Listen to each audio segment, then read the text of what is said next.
Andy, my dude, have you heard of the magical website builder known as Squarespace? Ugh, not another Squarespace ad. I feel like every podcast is sponsored by them. Hey, don't knock it till you try it.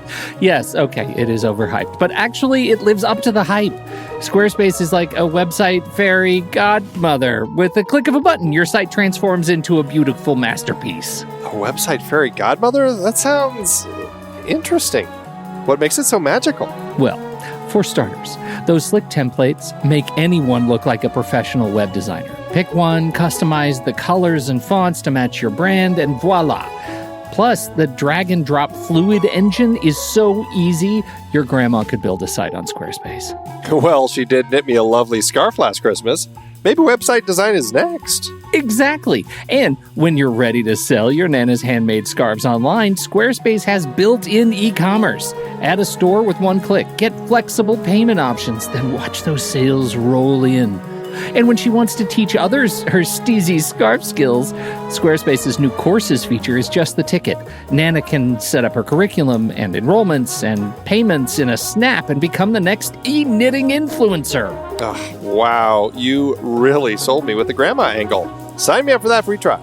Just go to thenextreel.com/Squarespace and transform your site into a beautiful Squarespace masterpiece. Well, thanks, Pete. Even though it's overhyped, Squarespace actually sounds perfect for Nana's site's needs. Appreciate the warning on the ads, though.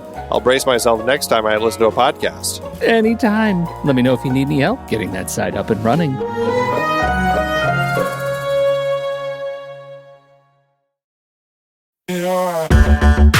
Andy, can you believe we've almost hit 700 episodes of The Next Reel? I know, it's crazy. And with all the other episodes in our family of podcasts, we are well over 1,200 episodes of movie conversation. It's really pretty amazing that we've gotten to have these in-depth movie chats every week for over a decade now. And we couldn't have done it without our loyal community of film fans. Their support over the years has meant so much. For sure. That reminds me, we should give the merch store a shout out. Buying shirts from thenextreel.com/merch is a great way listeners can continue to support the show. Plus, they get to sport our great designs. Absolutely. I think sometimes folks forget we have a variety of shirts, mugs, phone cases, and more available. In fact, a great place to start is with a shirt sporting the Next Reel's logo. We also have that classic Fast Times Spicoli Surf School tee, or the weirdly popular Rusty's European Tour shirt. The one from National Lampoon's European Vacation. Why is that so popular? Search me, but we have sold a ridiculous number of those. I guess there are a lot of Rustys taking trips to Europe? We're always adding new designs based on movies we've covered, like our brand new design for a streetcar named Desire, featuring a streetcar named Desire.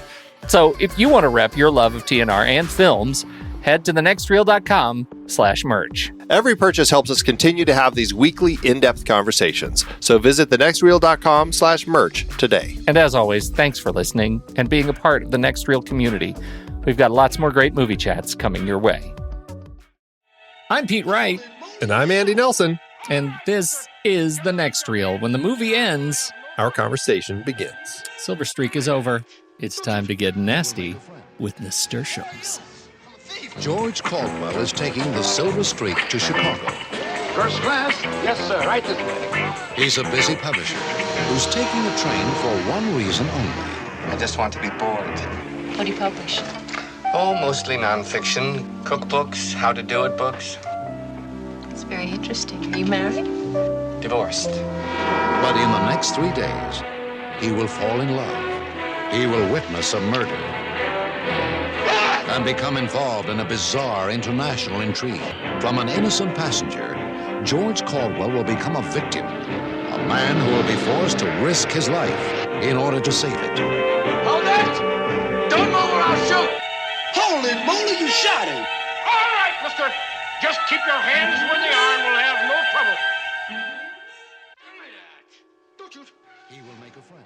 Andy Nelson, hi. Happy holidays. Hey. We're doing this as a Colin Higgins series that We we're are. now, this is our second movie. We're in deep now, you could say, at least ankle deep into our Colin Higgins series.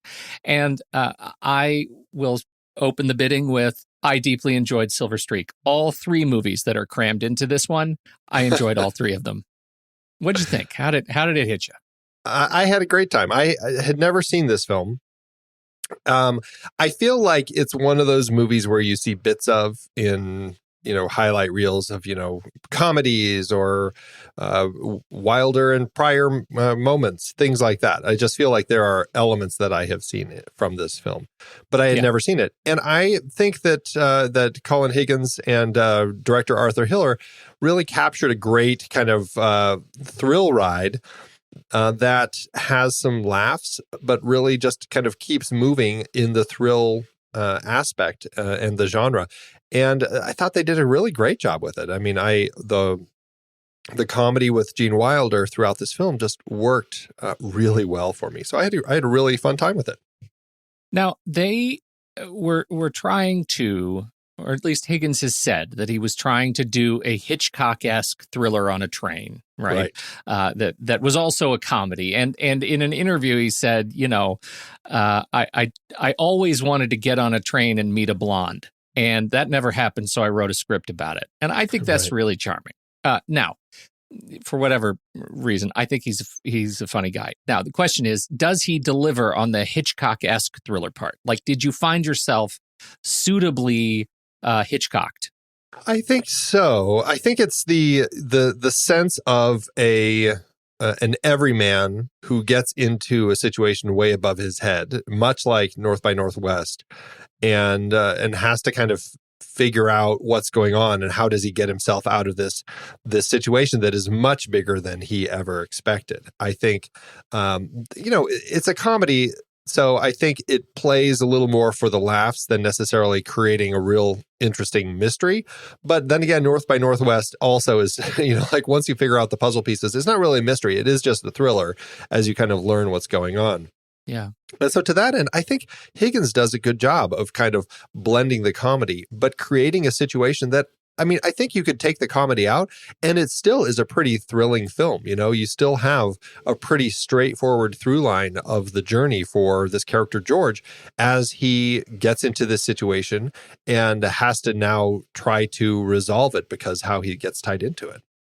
I would suggest that it's, for much of the movie, it's not funny, right? And that is, I think, one of the things I find so strange. Like when he gets on the train, and you're right, the setup of this everyman kind of a scenario. He's just an everyday publisher meeting the strange kind of wonderful people that you meet on the train, and some of them are not so wonderful, some of them are kind of creepy, but still, the comedy is not overt comedy. I find the meeting with Ned Beatty funny because Ned Beatty is so gross in the movie, right? And that's what makes it's like that sort of the humanist humor that is it's funny because it makes me uncomfortable. But it's not the overt kind of comedy that you would expect from certainly from Wilder, and knowing what he's capable of. He has that same kind of I would say Al Pacino level 11, where he can go full crazy. We saw him do it in The Producers. We've sort of seen that side of him. We don't get that here. He never goes off the rails completely. We get to see him be the straight man in a number of scenarios where he could have played much more broadly than he did. Getting thrown off the train, he really plays those sequences pretty straight. For a Gene Wilder comedy, I think this leans heavily toward thriller more so than outright comedy until, Richard Pryor comes in. I think there's definitely something to that. And I think the comedy that does come in is just, it ends up kind of being some situational comedy, and a lot of it is just reactions. Yeah. Like when watching Gene Wilder, when he gets thrown off the train and his reactions to it, had me in stitches, just because it was such a great reaction, as he's just like, not again. And he gets up and he tries to run for it, but doesn't quite get there to get back on. And it's so funny, especially the second time. That one really I just couldn't get over that.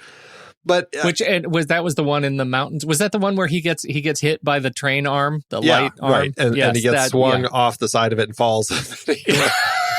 And just his reactions on his face as everything is happening is just so funny. And I know, yes, it's largely not pushed as just a straight up comedy, but with him in it, that it just, there's that level that allows him to kind of play the scene I guess I would say play a fairly straight scene for a few chuckles, and I think that's the key here, in it's just not a straight up comedy, but it's allowing for the funniness of certain situations to come out, which I found to be a real kind of just a bit of excitement that I enjoyed with it. Do you feel like you were influenced by any of the films that have come after it, the Pryor and the Pryor, the Wilder-Pryor combos, the Wilder-Pryor films that have come after? Did that impact your expectations? I don't think so. I don't think have I seen all of them? I know I've seen, I'm trying to remember what they are. What's the one where one of them is blind and one of them is deaf? See no evil, hear no evil? See no evil, hear no evil, or the other way around? So I've seen that one. I've seen Stir Crazy. Yep. And which was really kind of the legendary, pairing, right? That was the one. That's really the two of them from start to finish. Yeah. Like that's where that started. And I think that that's definitely a fun one. What's the other one that they've done together? Stir Crazy, Another You, See No Evil, Hear No Evil, and Silver Streak. I have not seen Another You, 1991. Oh, wow. I clearly could not have pulled that out of a hat. That was one I don't think I've heard of. Interesting. Another You, also his name is George, a former mental patient and pathological liar released from a hospital, mistaken for a millionaire, brewery heir by a troupe of actors. And I think it just goes on from there. Okay, interesting. Hadn't heard of that one. Interesting. But you're right. I mean, this is where kind of that pairing, the comedy duo, is really formed. And I think they work really well together. They became really kind of the first interracial comedy duo, which I think was pretty big and important for the time. And I don't know.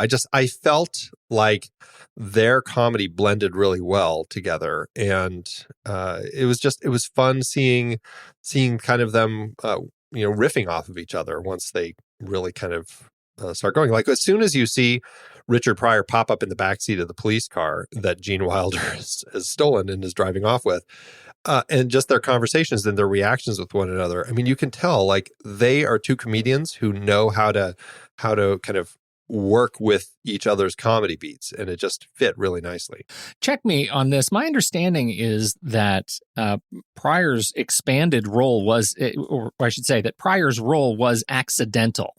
That in fact he was written in as a cameo, and that it was going to be the police bit, and ended up being so successful and funny that his role was broadened as a result of what they were getting on set. Does that check out? I didn't see that, but I can't say one way or another if that was accurate. But that would be interesting if that's kind of the way that it was originally put down. Well, it would. I think so too. And what I wonder is, what part was the cameo bit supposed to be? Because I couldn't help but kind of try to unpack this as I'm watching it. The funniest sequence between them is the bathroom scene, and it's a little bit hard to watch, but I just can't contain myself watching Gene Wilder in the hands. Like putty in the hands of Richard Pryor. It's very, very funny, and it deals with that just sort of playing on the edge of that controversial racial humor. Was 1976 a period in which blackface was okay in a comedy movie like this? Because I'll tell you, it was hard not to laugh the way they did it. You're right. It was. And it's one of those tricky things. Like, does that work? Obviously it's in here because the fact that it is an interracial pair that we have here. If it was just two white guys, you wouldn't be able to get away with it even in 1976. I think it would be pretty hard to make work. I think because it's Richard Pryor who is putting Gene Wilder into blackface to help him get past the cops.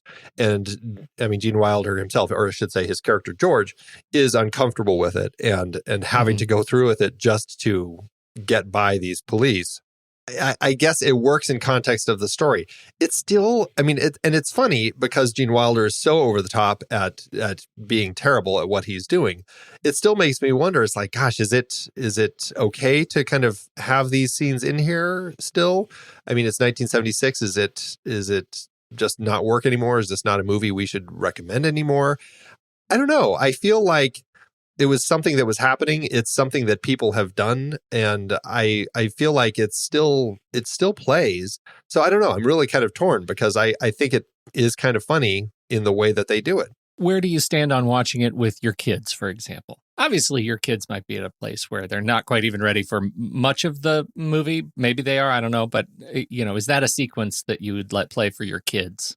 I mean, that's a good question. I mean, I think that we would probably watch it, but there, we'd have to have a pause in the film to discuss, what he's doing and, the kind of the history of what that is. Because, I mean, you just don't even see that in stuff anymore. And so you definitely need to have a conversation to kind of spell that out a little bit.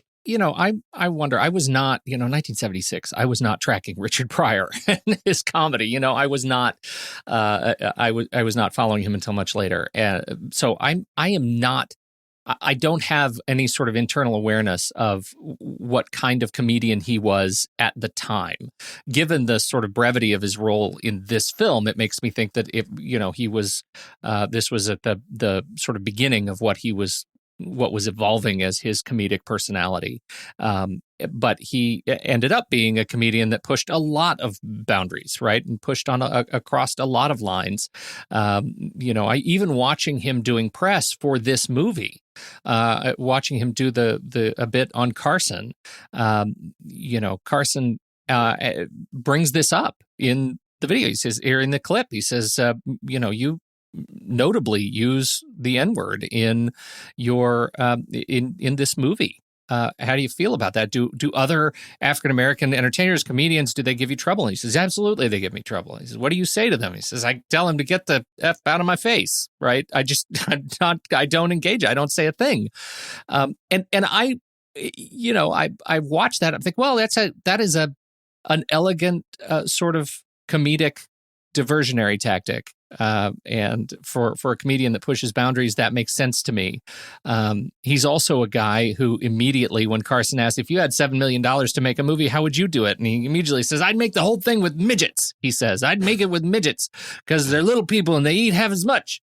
And it was like, that hit me hard. Like that just is just not, it's not backed by any sort of story point. Come on. So I don't know. In 1976, it's the kind of, as you say, it actually makes sense in the context of the story. And Wilder's performance is just so funny. I think they effectively dodge some early criticism. To me, it holds up. Well, it's definitely it's definitely in here, and you definitely, when it hits, you're like, okay, well, they're doing that now. But I mean, I think they worked through it in a way where you end up feeling like, okay, it played in a way where it ended up working, I guess I'll just say. The thing that I find interesting, though, are there any other moments in this movie that you find is so dated, right? That are potentially offensively dated with the comedy. With the comedy? Well, and I guess I shouldn't limit it. Were there any other elements in the movie that were, to your eye, as potentially offensively dated as this bit? Well, I mean, we do have another character who just straight up uses the N-word when he's calling out Richard Pryor's character. Right. Which, he is our antagonist. He's the bad guy. We expect him to do bad guy things. Yeah, well, and there's another guy. There's a guy, I can't remember, when he's stealing the car. Oh yeah, that's that right. guy too. Yeah. I guess that just honestly speaks more to the time that it was still pretty common for people. It's not just the South. This is, trip from LA to Chicago. So we're smack dab in the Midwest, and it still is something that people are saying. And so it's more of a sad reflection on our times that people were still saying that. And it certainly wasn't something that was playing for laughs, but it's definitely in there. I know you've been waiting for this. I know you've been waiting for it all along to call me out on the thing that I hate the most. When it happened, I was like, well, I'm going to have to cross this bridge. Yes, you are. But it's in all fairness, we're talking about the trope that Pete really hates when they say the name of the movie in the movie, when somebody actually has to say it. In all fairness, it's the name of the train. Yep. Kind of. Totally. They say it several times. Look, there's the Silver Streak. Yeah, right. Of course they're going to say it because they're calling out the fact that that's the train and they're trying to get back. I will say, so as hard as I was listening, at no point did they say, "Look, it's Silver Streak, the movie." Like then it was that would have crossed the line. No, this is I heard it. I noticed it because Gene Wilder, like the second thing he says in the movie, it's like, it's "Pardon me, Streak. but is this the Silver Streak?" Whatever it was. I was like, oh, there's Pete's favorite thing right out of the gate. Yeah. It did make me think about tropes, though. And I wanted to chat with you about tropes for a little bit because there are quite a few tropes that I think we can talk about with this film. And I think in context of Colin Higgins, who I think is a fairly, clever screenwriter. I think the way that he puts his scripts together and his characters and you can subvert things a little bit. But it does seem like there's an awful lot of tropes in here. And I think this is something that we'll probably continue to see definitely in the next film, in Foul Play. But in this particular film, I just thought, hey, let's look at some of these tropes. And then I guess the thing is, like, were these tropes in 1976 or were these tropes that just kind of have become tropes because people like Colin Higgins were using them so smartly at this particular point in time, and it became something that became really common?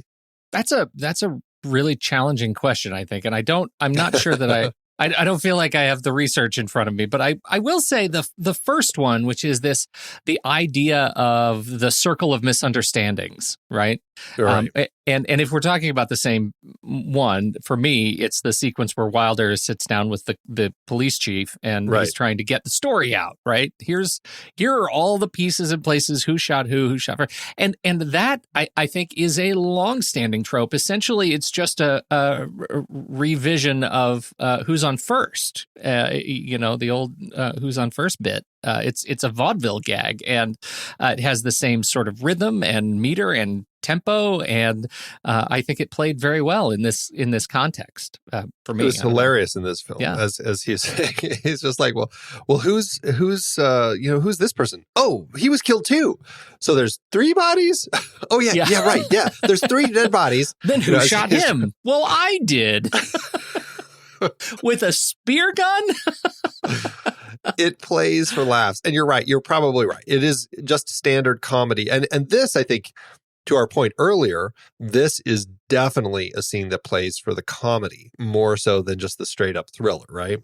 Yes, absolutely. And this is where the comedy starts to where we start to sort of lean into the comedy too, right? That this is this whole, it hits a fervor in this late second act to third act. And it's, I think is interesting. I blame, Pryor's involvement at this point in the movie, even though he's not in the scene. It just feels like it's taken a turn, like a tonal turn, and it becomes the second movie in the trio of movies that exists in Silver Streak. And I like it. I think it's actually managed well, but I can understand how people might watch this movie and feel like it's a bit jarring. It starts out at such a slow burn, and then it becomes this more sort of progressive comedy, and then it turns into a full-on blockbuster action movie at the end.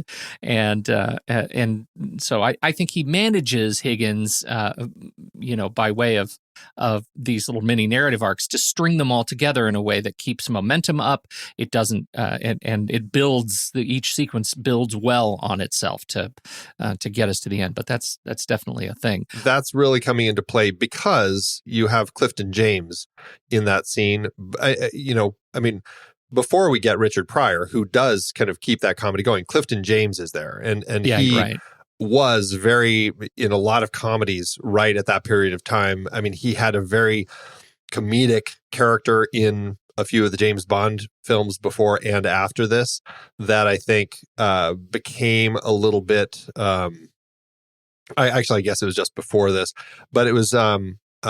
his character was over the top and obnoxious, and I think was kind of definitely a sign of the times with some of the Roger Moore kind of the comedy that they were playing in the James Bond movies. But I mean, definitely, like his films that he was doing at the time were very much comedy, and that kind of that sheriff comedian that he played so well in the Bond films, it felt like he was just right back into it with this particular character. I agree with that. Yeah. Second significant trope, which I think, if nothing else, makes for an incredible opportunity for a Satmat list, is cops bringing the non-cop protagonist along to the ride. And I love that you picked this out because it is so accurate. And not only do they bring the non-cop protagonist, the sequence where he has the gun and the police officer throws him a box of shells and says, "Here are your shells." That I mean, talk about end of an era. That's not something that we would see again today. But it feels to me that was something that was significantly of its time.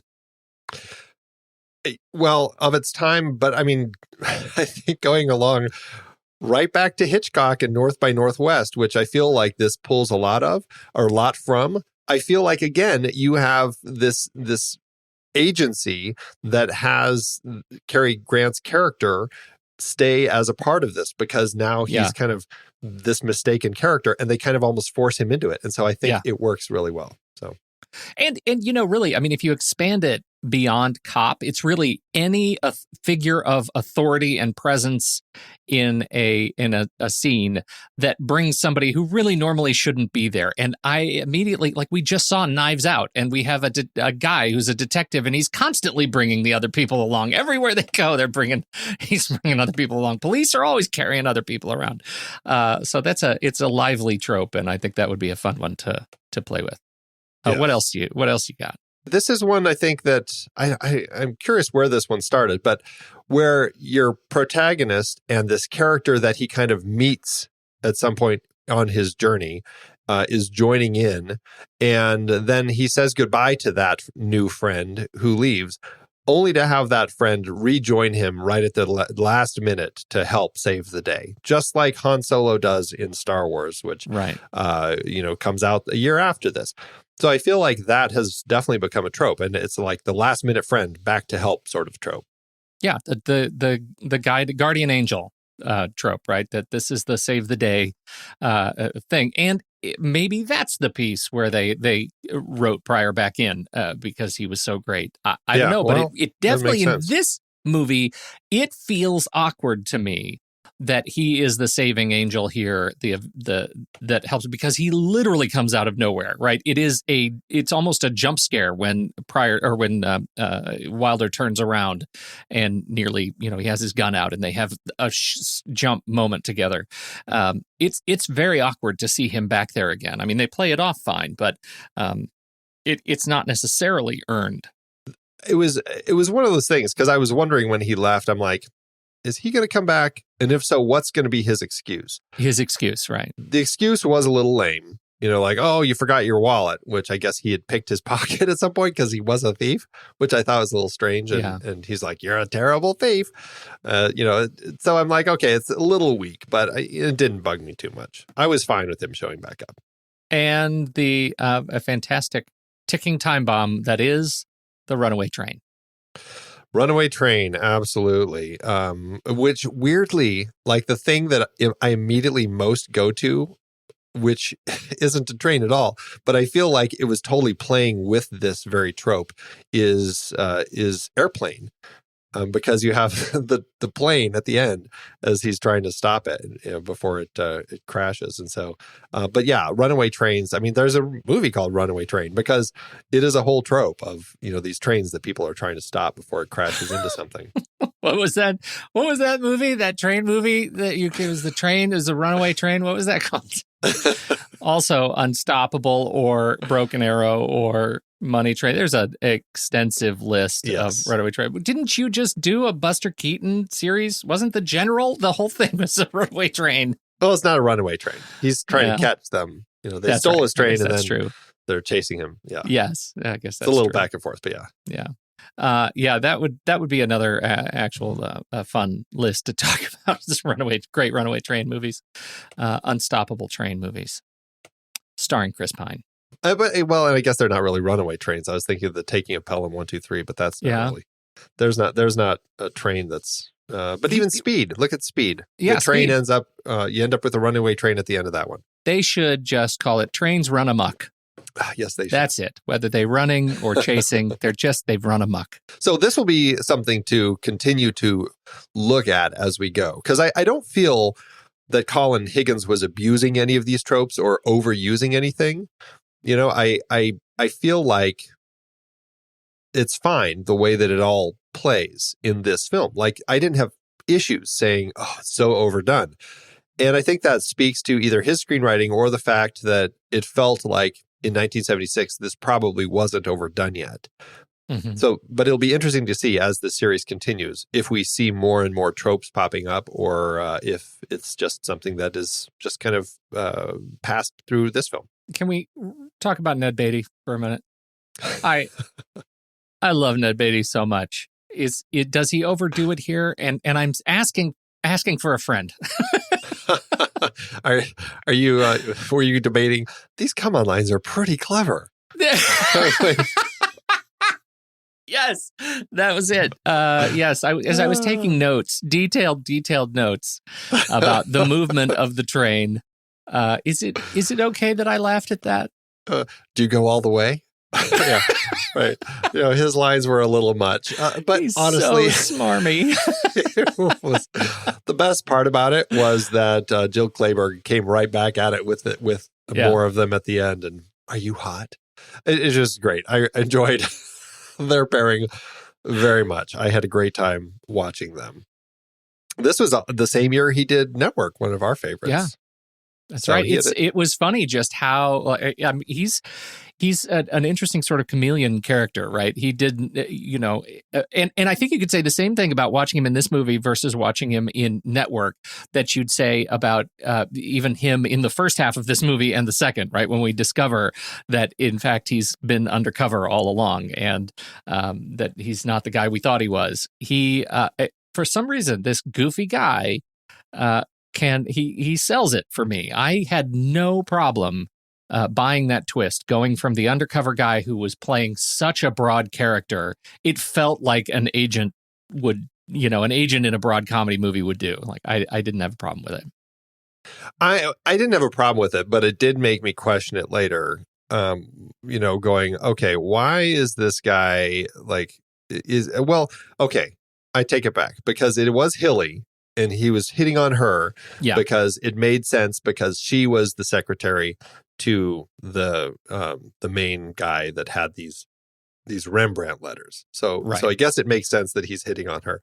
It's odd that he does it in such a way where he's almost like with another guy kind of showing him, this is how you do it. Watch me in action. And he goes and he kind of does that as a way to kind of show George, check me out. But I can sort of see how he would get there, right? Because if he is trying to come up with an excuse to get close to this woman that he needs to get close to, it makes sense that he would come up with some sort of a stupid plan to do it, like a kind of an overly public way to machine himself into a relationship. That's actually not the problem I had with it.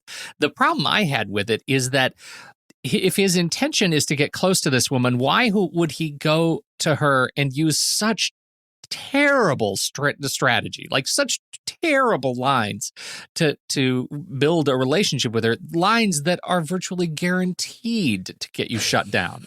Why would he do that? Like, by all rights, it's Ned Beatty that this movie should be about. But don't you feel like every era has its pickup lines that you're like, is that really what people said? Like, I feel like every era has some lines that are like, God, I can't believe people use that to come on to somebody. You know what? Worst movie pickup lines. There's another list. Like, we're just full of, they're just raining the lists today. Yeah, right. I know. You're right. How fun was it to see? Speaking of, so Ned Beatty, we got, check, Ned Beatty. And then we get the evildoers. And at the top of my list of evildoers is Richard Kiel. How great. I loved seeing him pop up here. And they keep calling him dumb. It's so great. Everybody regrets inviting Richard Kiel. Well, and it's funny because I see him and instantly I think of Jaws. Yeah. And in my head canon, that was like the first thing he did was Jaws, and everything came after that. But then in looking him up, I'm like, oh, the Jaws was after this movie. Yes. And that threw me because I'm like, oh, they cast him in this role because of Jaws. But it's funny how your brain works that way. Which actually works really well because that's the subversion of Richard Kiel as a performer, that he was in this and he was the regrettably towed along assistant who keeps making mistakes and killing people. And then, the Broccolis see him and they're like, you know who would be great? Let's really turn this on its ear and make him the big bad. That'll be perfect. The henchman. Just perfect. It's actually it's a great group of villains, and let's just chat about the kind of the villainy here. I mean, how did they work as a team for you? I mean, we've got it's Patrick McGoohan as Devereaux heading it up, and then we have Ray Walston as Mr. Whiny, which is just a great name, and Richard Kiel as Reese, and what's the other guy that we have? I'm forgetting his name. Was that Stefan Girash? Girash, who's he plays the faux professor. Right. Yeah, it's a great little group, and man, I tell you, if it spoke well to me that this was kind of the group of villains because it actually made it feel more like a thriller rather than the comedy, and maybe that's more the Patrick McGoohan than the Ray Walston because there's definitely a little bit of both in here, but I just felt like with Patrick McGoohan kind of heading it up, it had kind of that feel to me that there was a sense of a real threat here. I absolutely agree. My favorite was Mr. Whiny. I feel like Ray Walston, we know him from so many different things, but seeing him in this one, every time he opens the door, he's the face in the crack of the door, and he gets a different reaction every time he opens the door. It's either, he's menacing in the very first one because they're tossing the room and he doesn't want to let anybody in. The next time he opens it up and he's confused because he thinks he's already dead. Like, you shouldn't be standing here. You were killed the other night. He just is such a wonderfully comically versatile sort of menacing bad guy, and he doesn't really cut the figure of a bad guy. He's sort of a frail looking man, but boy, he pulls it off. Definitely, he really does. It's and he's got a face. The thing I like about him is that he has a face that can carry the serious, threatening tone. So when you first meet him, he doesn't feel like the guy who's going to be in comedy TV and whatever. Did you watch a lot of My Favorite Martian? Was that your show? Never. He was apparently my favorite Martian. I never watched it either. Ran for 3 seasons. Yeah. 107 episodes. Wow. Never seen a single one. Not even Nick at Night. I didn't even see the TV or the movie remake, or the movie, not remake, but a movie revisioning, whatever it was. Yeah. Sorry, Nick at Night. We shouldn't. We kind of skipped over the Lady Love, our actress Jill Clayburgh here. We've mentioned her, but we haven't really talked much about her. How does she work for you in the film? Oh, Andy, please. She's got the comedy bit down. I think she plays kind of a roller coaster in this movie, because what we need from her is she needs to be like sexy with integrity in the beginning, right? We get her, she turns down the vile guy, but it turns out she's progressively interested in this other guy, and they end up sort of moving in together, right? As they move the walls down, and it felt like, as I'm watching that initial sequence when he comes in and starts taking his tie off, and they're kind of getting the room set up, I thought, this is weirdly like unfunny and domestic, and yet totally natural. She just felt totally natural in that space and in control. And then as Wilder gets tossed from the train, we come back and we meet her again, sort of from afar, right? Because we're looking at her from the perspective of Wilder in other rooms across the train. And I love the way she plays sort of, I would say, sedated. Do you know what I'm saying? Like she plays like she's just kind of a robot going through the motions. And as we learn about, what she's been going through, we figure out that she now understands, she's grieving, she understands what's been going on. And so that roller coaster of her being able to go back and forth between, sexy integrity, grieving, and then this sort of agency that comes with the unraveling of the plan at the end, I think it's really fun. It's, this was early in her film career, and soon after, I think a couple years later, she's going to be nominated for her performance in An Unmarried Woman, and then again a few years after that. So she definitely has the chops and knows how to deliver, and whether it's comedy or drama. I think that she has a very natural sense on screen, and that's what I really like about her. The other thing we get in this movie is just a cast of incredible African-American porters that always seem to dominate the scenes that they are in, right? Whether it's the sideline glances or the, you just always know that they were in on the joke first. And it's led by Scatman Crothers as Porter Ralston, who is, as always, fantastic. He is always great, and it's nice to see him popping up here. Even if his part's not as big as I want, but he still has some opportunity to kind of play the comedy, because he thinks that he's the one who finds George over Bob's body, Ned Beatty, and thinks that he killed him, and so he's kind of like the murderer. And so it plays pretty funny. There's some good laughs there. I like his end bit as he gets down and kisses the walkway on the train at the very end, and he's funny. He's over the top. He's funny. Yep. Best part of The Shining, Scatman Crothers. That's right. There you go.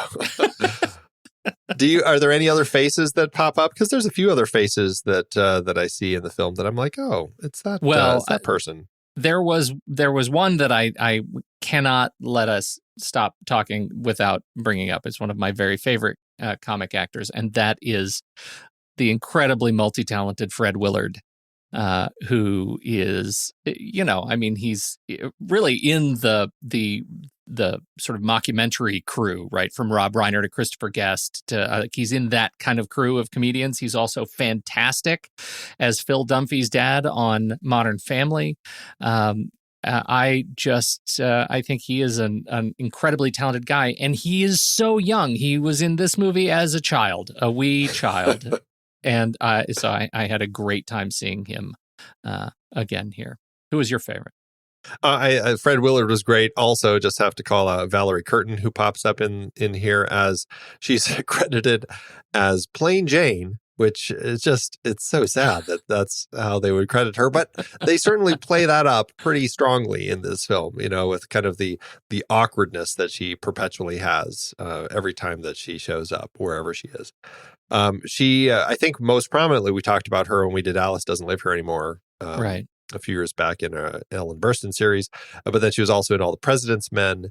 And, but something that I always kind of forget about Valerie Curtin is that she is a hyphenate. She has been a writer for TV and films. And so she's somebody who's always keeping very busy or was, at least it looks like she hasn't really been doing a whole lot anymore, but she was keeping pretty busy on both sides of the aisle. And an Academy Award nominee for that. I had not made that connection that she was nominated for And Justice for All, writing that with her then husband Barry Levinson.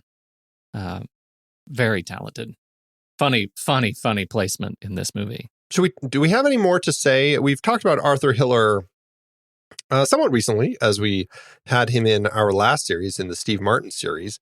Was there anything else that you felt was worth talking about with him in this particular film? This was a few years before he did the film we talked about with Steve Martin, which was The Lonely Guy. Yeah. How does this one compare to The Lonely Guy for you in terms of tone and pacing? Did you feel a sort of, what we say, spiritual connection between these two films?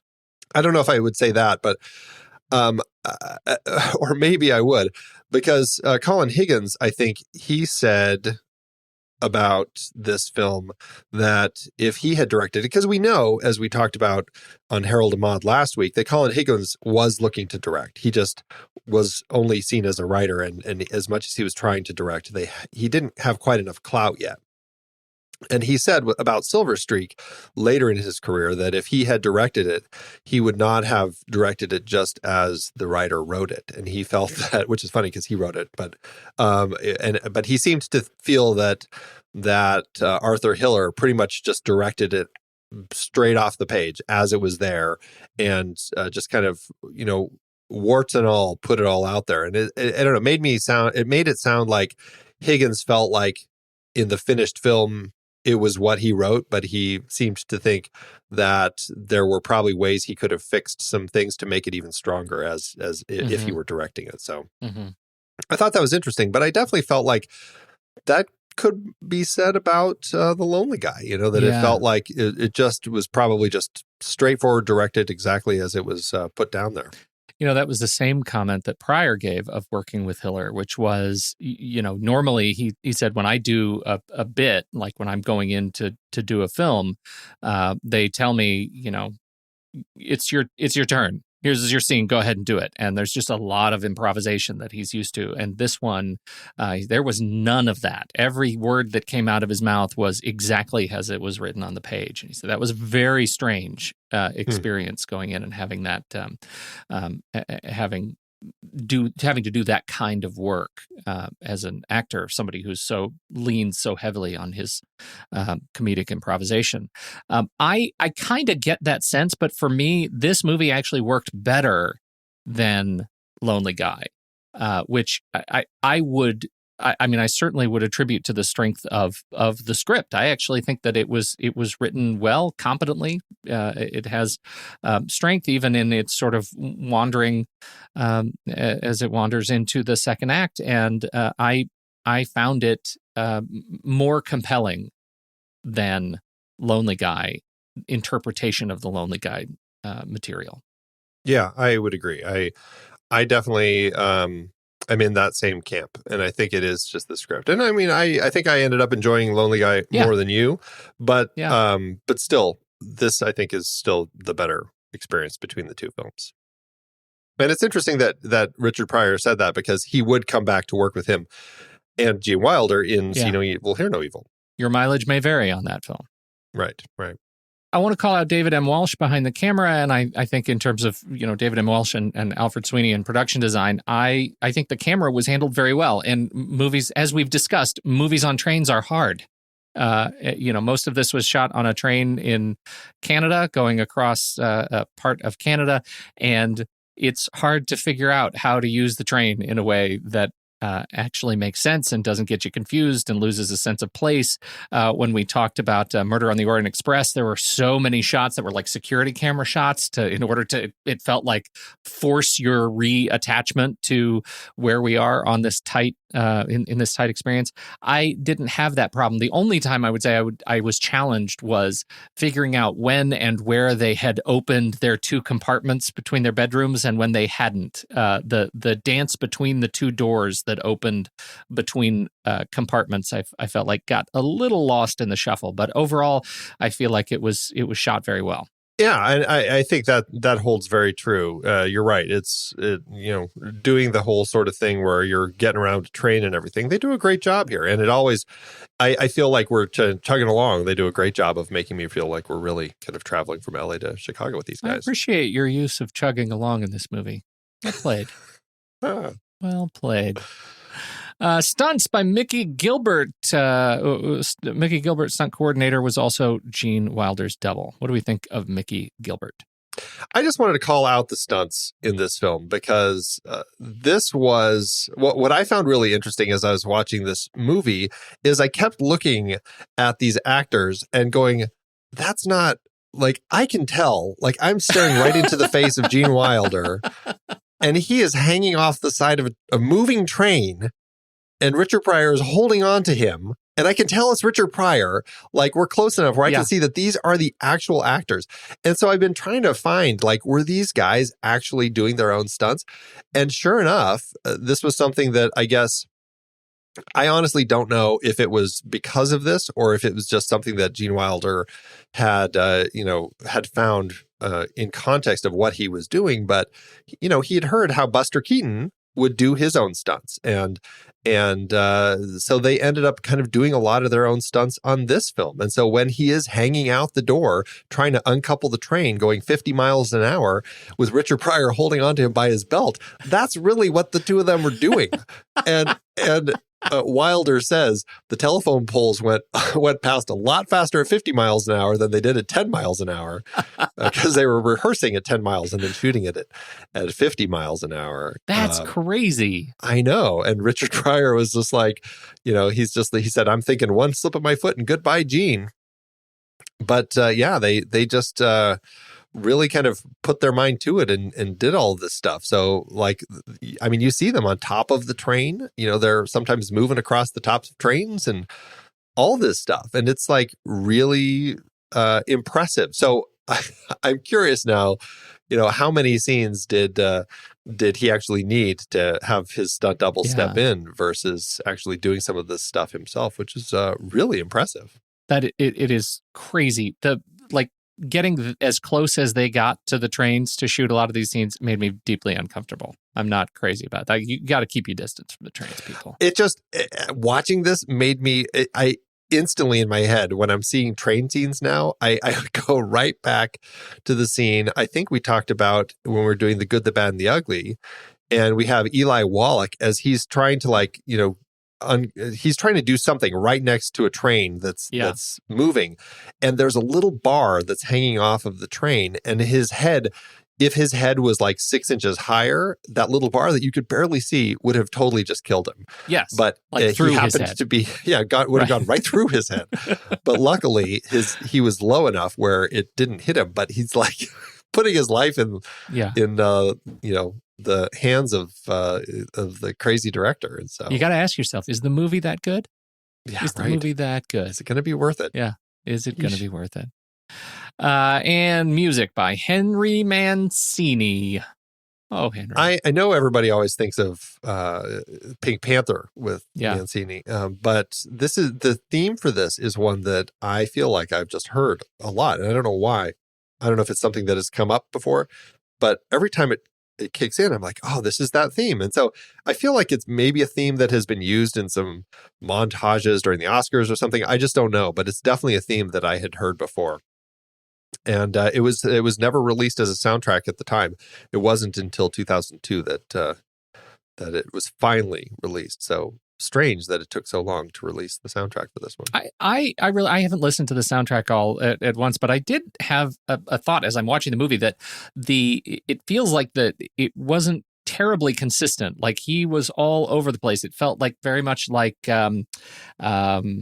I don't know, maybe Butch and Sundance. Like it was just tonal. Like the soundscape, the musical scape would change pretty dramatically in tone from scene to scene. And it gives just a wonderful sort of playground for Mancini to play, but going from jazz to orchestral to all kinds of great things as he's sort of echoing the style of whatever's going on in the movie. But it's not John Williams-esque, right? It doesn't give you a consistent vision of what's going on in the movie throughout. Yeah, but it does. What I did like is that at least when it was the main theme, it did kind of have a chugga chugga chugga sort of beat that kind of worked well with the train. Like that. I did. I like that. That's touching. How to do it awards season? It's not the sort of film that's going to get a ton of awards, but it did have a few nominations, no wins, 4 nominations at the Oscars. It did get nominated for Best Sound, and I think that speaks to kind of probably all the train work, especially the big crash at the end. It did lose to All the President's Men, which we've talked about on the show before, and how great that film is. Gene Wilder did get nominated at the Golden Globes for Best Actor in a Comedy or Musical, but lost to another one we've talked about on this show, Chris Christopherson in A Star is Born. How does that fit you? Very strange. I wonder if Academy voters were asked today to make that same choice, what they would make. I feel like it's because he was going through a dark time, and that's certainly something that voters like, is when a character is in a downward spiral and having a hard time getting out of it. Yeah, yeah. So I can see that. Yep. At the New York Film Critics Circle Awards, Richard Pryor was nominated for Best Supporting Actor, but lost to Jason Robards in All the President's Men. And the WGA fittingly nominated Colin Higgins for Best Comedy, written directly for the screen. But he lost to The Bad News Bears, which I haven't seen in ages. I remember it pretty fondly, but I don't know. I'd have to rewatch that one to really say whether it deserves to win or not. I liked it. Bad News Bears. I had a blast with that movie, but I'm with you. Like, I remember it with the eyes of a child, and right. It's tough to see if that stands. How about how to do at the box office? They make back their $7 million.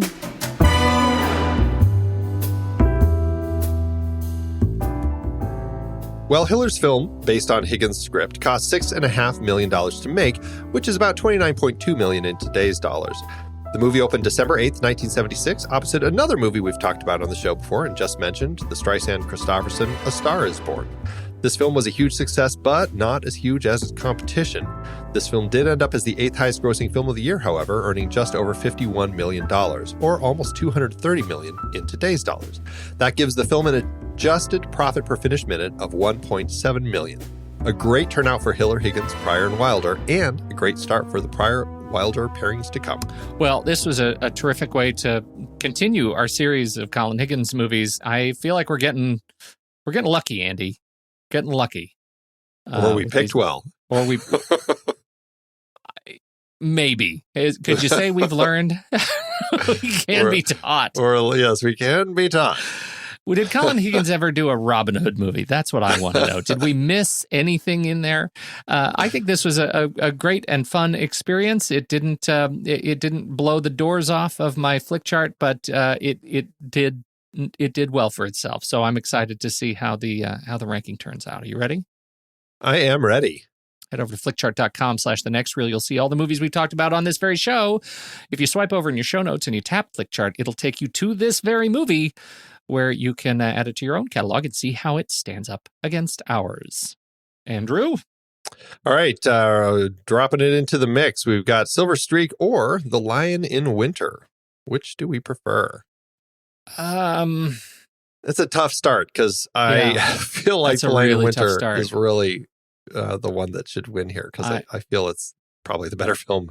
Yeah, I think so too. I think I'm going to go with The Lion in Winter.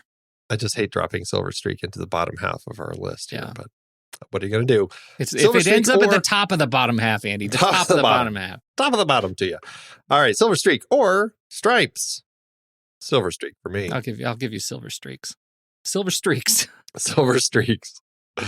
Or as apparently it was called in Spanish, El Expreso de Chicago. Excellent. Silver Streak. One of those jokes that just doesn't hold up in Brazil. No, right. Silver Streak or Princess Mononoke. I got to go Mononoke. Oh, really? Yeah, Mononoke. This is, I guess we've talked about a lot of good movies. Yeah. That's a good thing. Silver Streak or The Girl Who Kicked the Hornet's Nest, the third of the Stieg Larsson trilogy. I think I could go Silver Streak on number 3. I do too. I'm going to say Silver Streak. Okay. All right, Silver Streak or Julie Andrews in Thoroughly Modern Millie. Wow, I got to put myself back into that. It was a very cute, very clever film, but I think I'm going to go with Silver Streak. Yeah, I think Silver Streak has it. And you know what we didn't even mention? the action movie sequence at the end of Silver Streak with the runaway train and the fact that the train does actually destroy part of that station. And that our bad guy gets like beheaded. Yeah. That was like, woo, there goes the comedy out of this movie. I think that that earns it a win over Millie any day. All right. Silver Streak or the Roaring Twenties, Bogey and Cagney. I think I'm still take Wilder and Pryor. Yeah, I think I will too. Go figure. Look at that. Silver Streak or Russian Dolls. I'm going to take Silver Streak. Yeah, Silver Streak, please. Silver Streak or Pennies from Heaven from our last series with Steve Martin. Silver Streak. I will take Silver Streak as well. Silver Streak or one from your favorite series, Ocean's 12. Oh, Ocean's 12. Ocean's 12 is the one I like the most out of all of them. I'm going to say Silver Streak. What? Yeah. I'm not as big on the Ocean's movies as you are. It's not even worth the fight, Andy. It's the holidays. Are you saying I need to give? No, let's do it. Let's do it. Let's see how I'm doing. All right, here we go. All right, one. Oh, he's warming up. He's warming up. 1, 2, 3. Rock. Paper. Scissors. I always get... Did you know that paper always loses to scissors? Do you know that? Every time. You would think that I have forgotten that, apparently. Well, luckily that was our last ranking. So Silver Streak only beat it by 1 spot. So you're okay. Silver Streak ended up sweating a little bit. I'm actually sweating after that. You know, I can feel it. Oof. Silver Streak landed in spot 272 out of 433 on our chart. That is unfortunately relatively low for Silver Streak, which I think is much better, but it's at a 37%. Yeek. Where does that hit on your personal chart? Definitely higher than that. It landed at 847 out of 4261, which is about an 80%. Mine actually dropped in at 431 out of 1428, which is a 70%. And if I'm going by the algorithm at letterbox.com/thenextreel, that should be a 3.5 star. And maybe that's fine.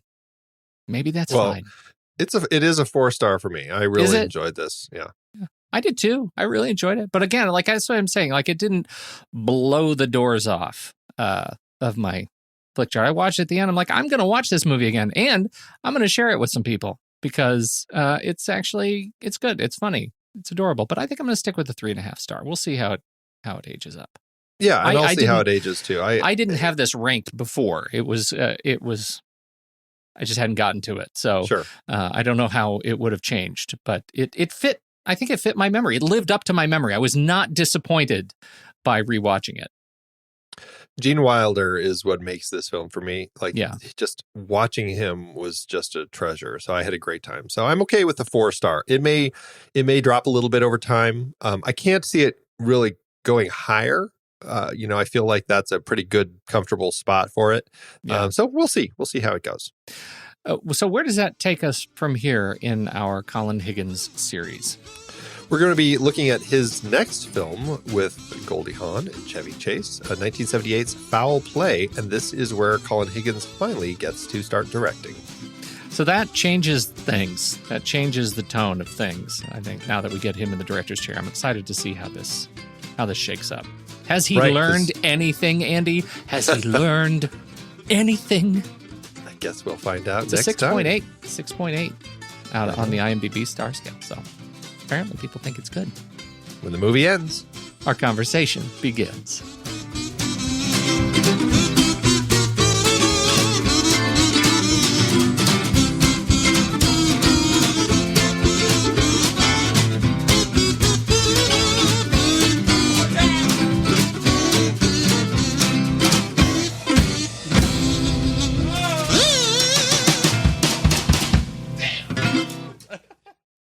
Amazon giveth, Andy. As Amazon always doeth. Thought I was going to get you. Amazon did giveth a little bit, but it turns out a lot of people actually like this movie. And of those who didn't like the movie, a lot of them just hate the release, the Blu-ray or the something. With issues with release or getting the wrong format, or they're not paying attention and they click it and they order the digital instead of a DVD. And they did this movie. And then they give it a really 1 star complain. because of that. Yeah, real complaints about this. Oh, people! But we did find some down right around the bottom of the barrel. We scraped hard, and we found a couple. You want to go first? I will go first. My first is by Liz, who says slow, not funny, and too much cursing. Not funny, and definitely not PG. Today, this would probably be rated R for the cursing and sexual language. I was looking for a family-friendly movie, and this is not it. It's also extremely slow-moving. As for the quality of the DVD, you can't put on the closed captions, which is also a drawback. I'll be donating this one. You know who needs a movie that you think so poorly of? Charity. Right. Nothing says the holiday spirit than like a donation of a movie that celebrates blackface through comedy. Enjoy, Goodwill. I came up with one from Write Good Reviews. It says, terrible, really. I watched this as a kid and thought it was pretty funny. Wow. This movie is utter garbage. I mean, really bad. I am just shocked that I sat through it when I was younger. I fast forward most of the movie. Utter garbage from Werner. I can't wait to, like, in a year or two from now, I can't wait to hear how your Werner has shapen. That's good, Andy. That's good that you bring that up, because I think you can say it's from speaking of roller coasters and runaway trains, such is my Werner impersonation. I mean, week to week, really day to day. This is a different guy. Lots of variation. That's great. That's just so great. Thanks, Amazon. It's hard to believe we have been having in-depth weekly conversations about movies since 2011. Oh, you're telling me. Producing this show week after week is so much fun, but it does require a ton of work behind the scenes. If you'd like to help support our efforts, one easy way is by using our Originals page when shopping for books and movies that we've covered. Your purchases made through our links give us a small commission at no extra cost to you and allow us to keep having these great discussions. We are highlighting adaptations from Season 9 over at our Originals page, thenextreel.com/originals. That's the site where listeners can purchase the source material for all of our adapted film discussions. We had a big Robin Hood series this season, looking at 9 different versions on screen. Many were likely adapted from Howard Pyle's The Merry Adventures of Robin Hood, including Douglas Fairbanks in Robin Hood, The Adventures of Robin Hood, Disney's Robin Hood Prince of Thieves, and the 1991 Robin Hood, and Ridley Scott's Robin Hood. Robin and Marian was specifically based on the ballad The Jest of Robin Hood. And we really don't have too much to say about Robin and the Seven Hoods. We talked Dead Ringers for our David Cronenberg series adapted from Barry Wood and Jack Geislin's novel Twins. Have you checked out that show? I haven't, but I've heard great things. 2 comedies from our Steve Martin series were adaptations, Pennies from Heaven from the BBC series, and The Lonely Guy from the book by Bruce J. Friedman. The Best Little Whorehouse in Texas was part of our Colin Higgins series, adapted from the Broadway musical. Spike Lee brought us Black Klansman from Ron Stallworth's memoir.